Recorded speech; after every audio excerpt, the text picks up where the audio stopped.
কি দেখে জিভে জল চলে আসলো তো? আমারও সেম অবস্থা হয়েছে।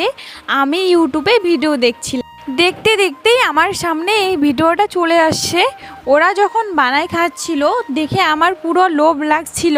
ভাবলাম যে না, আমিও করি। তো যেমন কথা তেমন কাজ। প্রথমে লঙ্কাগুলো বোটাগুলো ছাড়িয়ে নিলাম, 3-4 কোয়া রসুন নিলাম। এখন শিলনোড়ায় ভালো করে বেটে নিব। একটা কথা কি বলো তো, যদি কোনো চাটনি করে থাকো তো শিলনোড়ার মধ্যে করে খাবে, অনেক টেস্ট পাবে। আর মিক্সির মধ্যে করলে অতটাও টেস্ট লাগে না। এইরকম করে যদি বেটে খাওয়া হয় তাহলে টেস্টটা আরও দ্বিগুণ হয়ে যায়। আর আমি প্লাস্টিকের খাম দিয়ে এটা তুলবো, কারণ এটা হাতে লাগলে না পরে অনেক জ্বালা করে হাতটা। আর যেহেতু গরমের দিন জানোই তো, বেশি জ্বালা করবে। তাই আমি বুদ্ধি খাটিয়ে প্লাস্টিক দিয়ে তুললাম। কড়াইটা গরম হয়ে গেছে, এখন একটু তেল দিয়ে দিব। তেলটা আমার প্রায় গরম হয়ে গেছে। এখন চাটনিটা দিয়ে ভাজাভাজি করতে হবে। একটু লবণ, তারপরে একটু হলুদ গুঁড়ো দিয়ে, বেশি আবার দেওয়া যাবে না, নাহলে পুড়ে যাবে।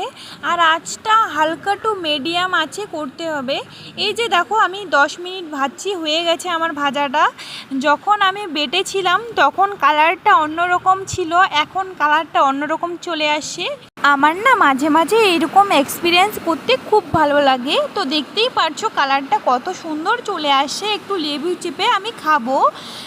এইখানে শুকটি মাছ বা অন্য কিছু দেওয়া যায়, কিন্তু আমার কাছে কিছু ছিল না। তার জন্য আমি দুটি উপকরণ দিয়েই বানাইছি। সত্যি বলছি, অনেক মজার হয়েছে খেতে। তোমরা বাড়িতে অবশ্যই বানায় ট্রাই করবে, অন্য সবজির দরকারে পড়বে না। আজকে আমাদের বাড়িতে অনেক সবজি করছিল। তোমরা আমার পাতে নিশ্চয়ই দেখতে পাচ্ছ আমি কিছু নেই, শুধু চাটনিটা আর একটু ভাজা নিয়েছি। খেতে অনেক মজার, অবশ্যই ট্রাই করবে।